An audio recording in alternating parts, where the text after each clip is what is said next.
کہ کچھ لوگوں کی جو دانتوں کی ہڈی ہوتی ہے وہ نیچرلی پلاہٹ کی طرف مائل ہوتی ہے.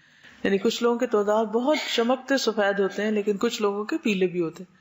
تو اس صورت میں جو گھر میں بیکنگ سوڈا, اس کی اگر ایک پنچ لے لیں اور اس کے اوپر لیمن کا ڈراپ ڈال لیں اور اس کو فنگر کی ٹپ سے دانتوں پہ اگر مل لیں تو وہ نیچرلی ان کو وائٹ کر دیں گے. بنانا کے چھلکے کو بھی اگر رگڑیں دانتوں پر تو اس سے بھی دانت صاف ہوتے ہیں. دانتوں اور داڑھوں کو صاف کرنا. ابن عمر فرماتے ہیں کہ ترک الخلال یوہن الاسنان, دانتوں کے خلال کو چھوڑنے سے دانت کمزور ہو جاتے ہیں. خلال کیا ہوتا ہے؟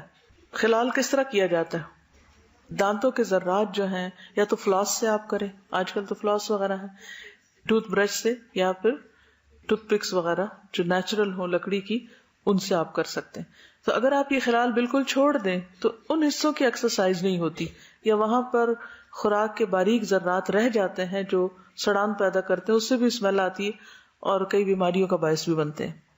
نیز فرمایا جو زائد کھانے کے ذرات داڑھوں میں باقی رہ جاتے ہیں وہ داڑھوں کو کمزور کر دیتے ہیں. یعنی دانتوں کی بیماریوں کی ایک بڑی وجہ خوراک کا دانتوں کے اندر پھنسے رہنا ہے. ایک اور چیز یاد رکھیے, وہ یہ کہ صرف دانتوں کے اندر کچھ اٹک جانے سے یا کھانے سے ہی دانت خراب نہیں ہوتے. دانتوں کا تعلق بھی معدے سے ہوتا ہے, آپ کے اسٹمک سے ہوتا ہے, اور جو آپ کی فوڈ ہوتی ہے وہ اوور آل ان کے اوپر اثر انداز ہو رہی ہوتی ہے. میری بیٹی جب بہت چھوٹی تھی تو نرس گھر پہ دیکھنے آتی تھی, اس وقت میں اسٹوڈنٹ بھی تھی, UK میں تھی. تو اس نے مجھے کہا کہ آپ دودھ میں شکر نہیں ڈالیں گے اس کے. تو میں نے کہا کیوں؟ کہنے لگے اس کے دانت خراب ہو جائیں گے. میں نے کہا دانت تو آئے نہیں ابھی. تو کہنے کہ دانتوں کی ہڈی بن رہی ہے, اگر اس وقت اس کا شوگر کا انٹیک زیادہ ہوگا تو اس کے دانت کمزور ہوں گے. تو ہم لوگ بہت چھوٹی ایج میں بچوں کو پیپسی پلانے لگتے ہیں. بعض مائیں تو بوٹل میں بھر کے پیپسی پکڑا دیتی ہیں بچوں کو پینے کے لیے, یا پھر سویٹس. یعنی کہ بچوں کو انٹرٹین کرنے کا واحد طریقہ جو ہمیں آتا ہے وہ کیا ہے؟ کینڈی. کیونکہ وہ خوش ہوتے ہیں اور ہم ان کو خوش کر کے دل جیتنا چاہتے ہیں ان کا, اور انہی کے ساتھ ظلم کر رہے ہوتے ہیں. تو اس سے بھی بچنا چاہیے. اس کے آلٹرنیٹ دیجیے, کھجور دے سکتے ہیں, بنانا دے سکتے ہیں, کچھ اور دے سکتے ہیں. منہ کی صفائی کے لیے مسواک بہترین ذریعہ ہے.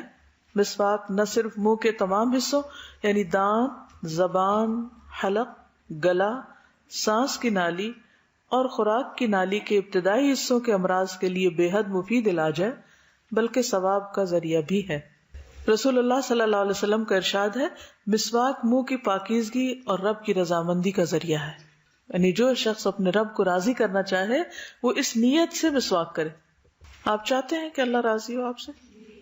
ہم و غم ہے یہ, تو اس کے لیے کچھ ایکشن ضروری ہیں. انہی ایکشنز میں ایک یہ ہے مسواک. اکثر لوگوں کو مسواک کرنا بڑا ہی مشکل کام لگتا ہے کیونکہ بچپن سے کیا نہیں نا, طریقہ ہی نہیں سیکھا. میں سمجھتی ہوں کہ جب بچوں کے دانت آ رہے ہوں, بہت چھوٹے بچے, تو وہ کیا کرتے ہیں, ہر چیز چیو کرتے ہیں.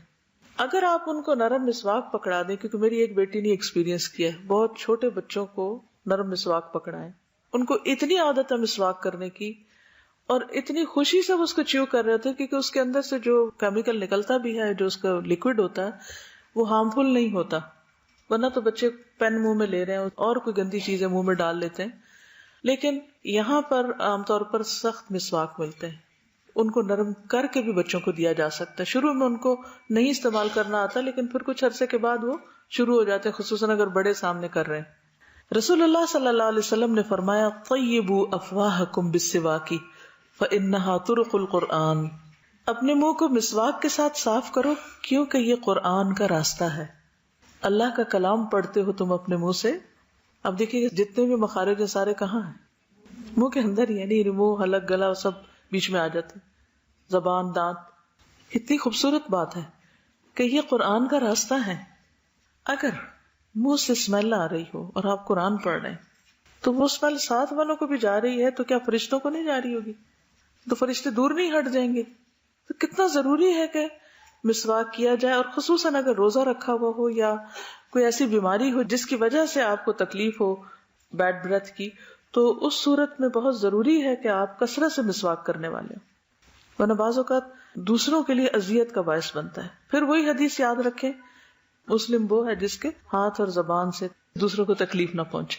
تو زبان میں پھر اس کی صفائی نہ کرنا بھی ہے, اور اس طرح دوسروں کو اذیت دینا ہے.